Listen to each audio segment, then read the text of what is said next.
Are these the most scarily dangerous mountain roads in Spain? Come with me as I take you on a drive down the mountain from a village in Andalucía, then back up another road to the same village. Hold on to your seatbelts. Welcome to YouTooSpain. Let's drive.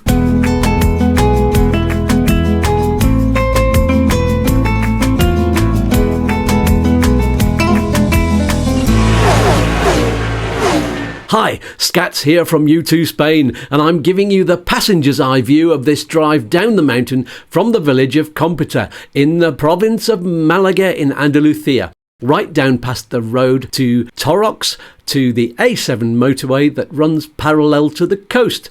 And then I'm going to bring you back up the other road through Algarrobo and Sayalonga and finish right in front of the beautiful Competa. You know, whenever I say I live in Cómpeta, the usual response is, oh, I'd love to go there, or I'd love to live there, but, ooh, the roads, they're terrifying. I can't do it. I feel sick. Sometimes I have to drive down and pick people up to get them here. So, let's have a look at both of these roads and see what you think, and I'll respond to them too. The first thing I'm going to tell you is that I've speeded up the whole film a little bit, maybe quite a lot in some places. Ooh, look, there's the tip. Because it is a 20 to 25 minute drive to get down the mountain, and the same to get back up. What a surprise. And that would make for a very, very long video. I wouldn't advise anyone to drive as fast as this looks. The speed limit varies, I think, between 20 and 50 kilometres per hour, and the road is narrow in places with lots of blind corners, as you can see. Whee! Whee!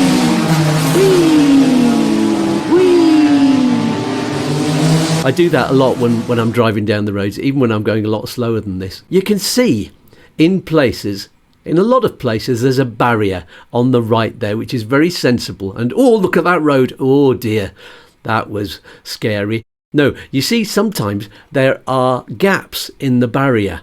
You'll see quite a lot of them, I think, because there are properties down the cliff to the right, and there are properties up the cliff to the left.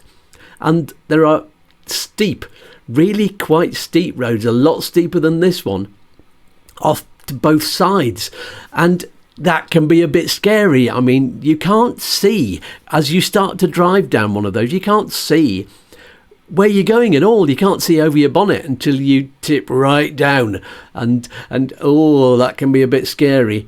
So unless you know where the road's going to go, imagine that as the road goes over and tips and then goes round a corner straight away. Well, you wouldn't see the corner coming, would you? Oh, scary.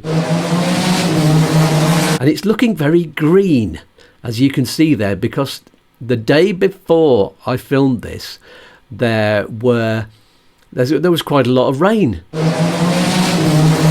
Yeah, so it's all gone green. It's all of the plants have gone lustrous. Lustrous? I think that's the word. Well, so yeah, it's not normally this green, certainly not in the summer. It goes a lot more pale and brown. As you can see, when you pass a car, there's not that many cars on the road, but some days there can be. And some of them can be part of the way across the road, and sometimes when they're coming round a corner, they can be halfway across the road. And that's a little bit scary. There were some very funny shaped trees there. Did you see them? Square trees. Yeah, there were two lots of them. There's all of these roads zipping off to the right and the left. We're going to go past this. This is a pub where lots and lots of English people go. It's called a Pavo Real. There's a bit of advertising for them. I've never actually been in there yet. Oh, it does look lovely around this countryside, doesn't it? You know, when you come back up the hill and you can see all of those houses dotted around on the mountain. If you come up at night during the time when there's lots of people occupying these houses, then there are lights on in the windows, and it looks delightful. It looks like a Christmas tree. You can see occasionally as you come round these corners that you get a view of the sea. Here's one like that. Oh, there's the sea down there. Can you see it from here? Yes, there it is. You get loads of motorbikes, and in the summer, Well, it's certainly in the spring and the autumn, but definitely still in the summer. You get cyclists, and they're all racing cyclists. This is March. So actually, I mean, it's a lovely day. You can see there's hardly a cloud in the sky. There's a mist on the horizon there. That's one thing you'll find out living here, is that if you look over the sea there, you can see Africa on a clear day, but it's only at certain times of the year, and it's only at the cold times. Oh, there's a camping... Oh, careful with that car. A camper van there. They're Belgians. They seem to park up there every winter. They're there for quite a long time, and that always seems to be there. Looks a bit of a dangerous place to park, though, doesn't it? Looks like it's hanging off the edge of a precipice. There's another good word. There are lots of smaller roads that you can drive down off here, and they don't all go to just one property either. It's especially higher up. You have little roads going off where there's lots and lots of other properties as you wind down into the valley, and you get a bit more shelter down there. Whereas we're right up, getting on for 700 metres up, so we get a lot more of the wind. Some parts of the road, as you may have seen, especially when you go off those parts where it looks like a bridge, the road does narrow down, like a bit of a chicane. I think that's what they call it on racetracks. You'll have seen, as we've gone past a few of them on this road, that there are big bins, rubbish bins, at the side of the road at intervals. There's a lot more on the way down this road than there are on the way back up the other one, from what I've seen. And they are collected on a regular basis by the rubbish vans that go up and down. They keep them very clean, the council.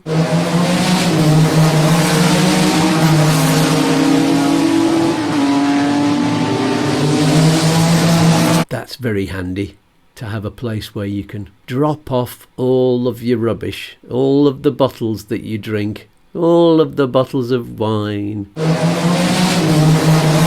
We're not far from the coast now, as you can see. We're getting down towards, there's a sports ground off to the right that you might see in a minute. We're not quite there yet.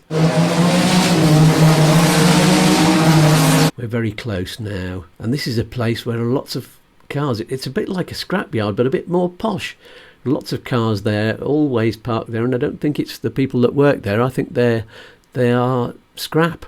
And apparently the guy'll put a few of the cars together and create one, if you ask him nicely. I don't know if that's true. It's just a rumour. So there we go. That's the main part of the mountain road. As you can see, the road now has got a bit wider, and you go in, and there's the sports ground on the left. You don't get to see very much of it, and the speed limit's gone up to, no, I think it's still 40 round here, but then it goes up to 60 after you've got around this corner. And there you go. So we're heading down to the motorway now, and we will soon fade out and fade in to the drive back up the hill. Oh yes, we will. There was some more bins on the right there. There you see, those are 60 speed limit. I did say kilometres an hour, didn't I? Don't want you to get confused, you English people. Miles an hour and kilometres an hour. 60 kilometres an hour is what, just under 40 miles an hour? So it looks like I'm doing about 80 there. This is on double the speed, exactly double the speed. There we go. So there's the garage, and you immediately come to this roundabout, and there we go. So this is the way back up again. That's the motorway just that we've gone under there, and the motorway roundabout. So in this direction you immediately, well, almost immediately, hit the town, or the village rather, of Algarrobo. Once we've got out from behind this car transporter there, I was very glad actually that I didn't get stuck behind him all the way up the mountain, but he was pulling into the ITV station. That's the equivalent of the MOT in the UK. So just around here after these industrial buildings where there's lots of growing going on around here, and the houses are just starting, and then around this next corner you get to where the shops begin. So as always in these small villages, you get speed bumps, and you also get cars pulling across in front of you like that. Here we go, there's the speed bumps, which make you slow down, quite rightly so, because there are cars parked either side. And any minute now somebody's going to pull out. Oh, just like that. Scary, scary. And somebody else is going to do it in a minute as well. And here they come, and backing out into the traffic on the other side of the road. And this one's really silly because he pulls out there and he goes along here, and then he pulls into another space just over here. So either he's just changed his mind or he's really, really lazy. Now we're coming up to the place where there's a little roundabout, avoiding the pedestrians.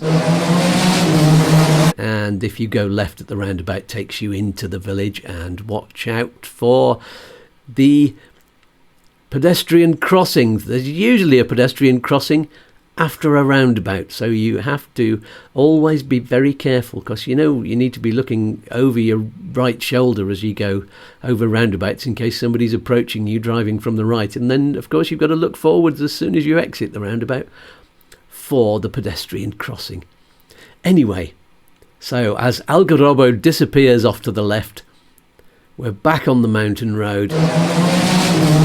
Now, there's a discussion, I'll call it a discussion, that Liz and I have. Liz is my wife, by the way, if you've not been on this channel before. She prefers this road.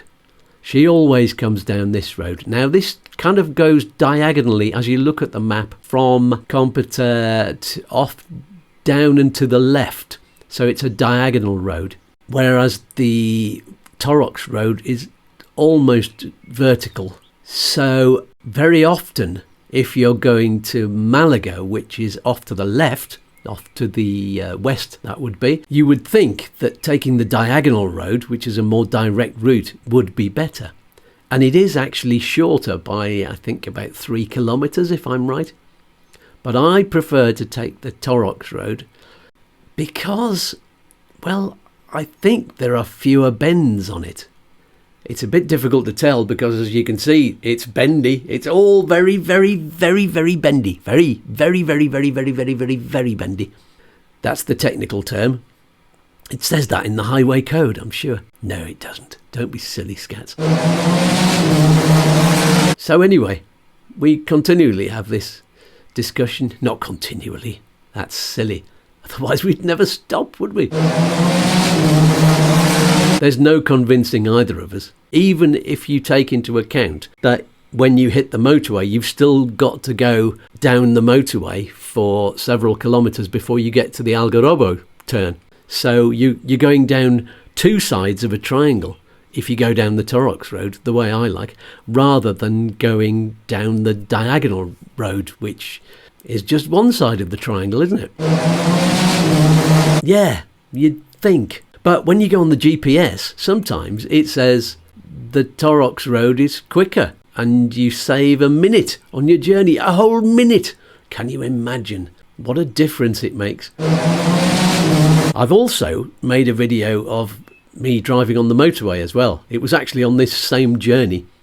As you saw when I got down to the motorway there, I pulled onto the motorway. Well, I carried on filming all the way to Malaga because I was going for lunch with some friends in Malaga, which was absolutely delightful, and I thought I'd take the opportunity to do this film. That's one of the tightest corners on this way up the mountain, and another tight one, and you've got to go up into, well, I was in second gear there, I remember it well, but originally when I had a bigger car you could only do that one in first gear. It is a really blind corner and it goes immediately uphill. So there you go. You see cables along the side there. Those are I think they're the general electricity cables, but they might also be the internet. The good thing about these villages is they've all got really good broadband. They've got cables that go all the way up the valleys, all the way to these little villages. Oh, so here we go. I better stop talking about the internet. and talk about this village. This is Salonga, which is also quite beautiful. Smaller than Competa, and you have to watch out for cars coming out. There's one coming out now. Oh, don't look, don't look, don't look. Is there? Oh no, any minute now, somebody, there he is. It wasn't a really, really quick stop because I'm not going as fast as it looks, but you know that already. There's some roadworks there going on. And there, that was Salonga. Not very large, but that's all right. Don't let it worry you. You can see the mountains up there that have Competa on them. Now there's a village that you might see up on the left on the hill that keeps swinging into view there.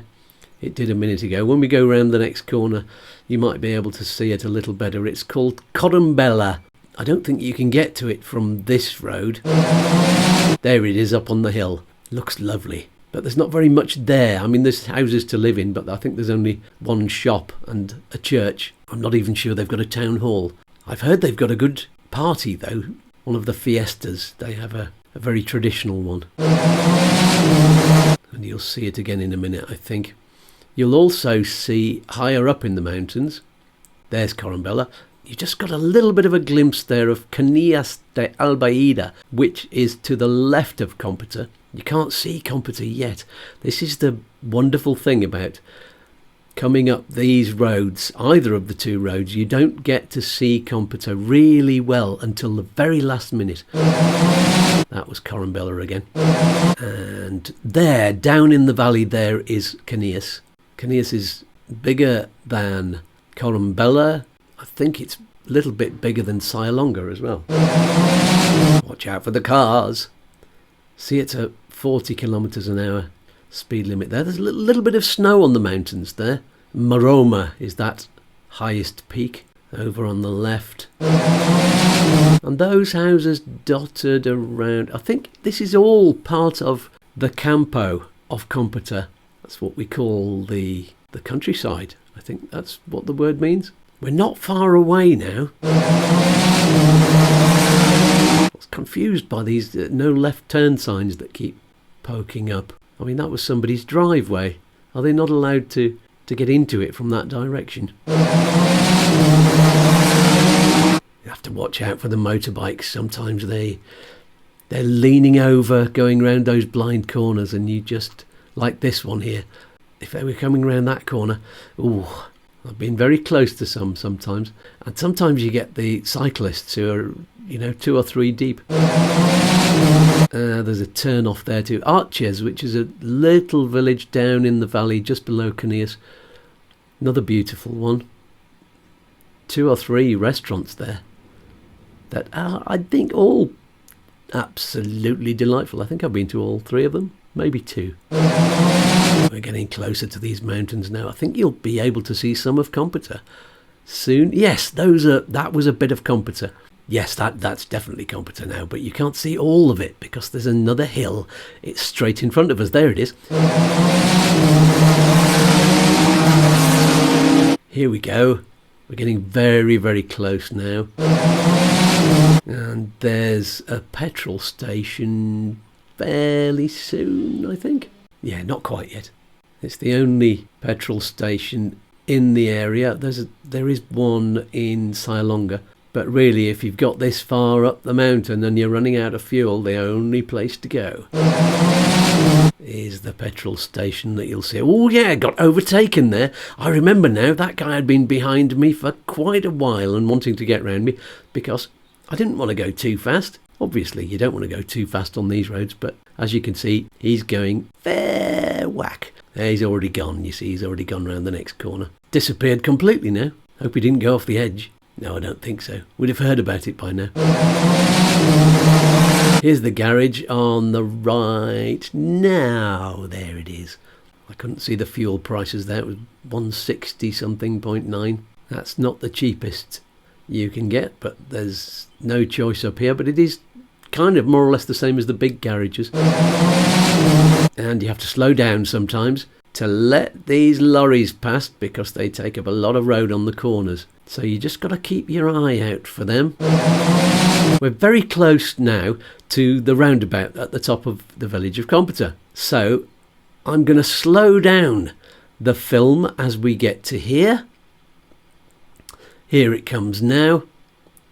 And I'm, instead of turning right here, which goes off towards where I live, I'm going to go to the second junction.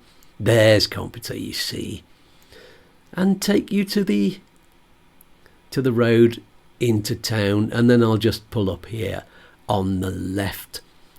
So there you go. Those are the two roads out of Competa. I hope you're all feeling okay and you've not been put off visiting the village. Most people say you get used to the roads very quickly, and I agree. Don't let it stop you coming to visit. It's absolutely beautiful. The people are friendly and welcoming, and there are loads of cafes and bars and restaurants and shops to enjoy, and the views are awesome. Well, that's all for now. Don't forget to subscribe and click on the bell to find out about all of the other videos on this channel, where I help you get the information you need if you're moving to Spain or living here or just visiting. Take care, drive carefully, and see you soon. Peace and love, peace and fluff, let's drive!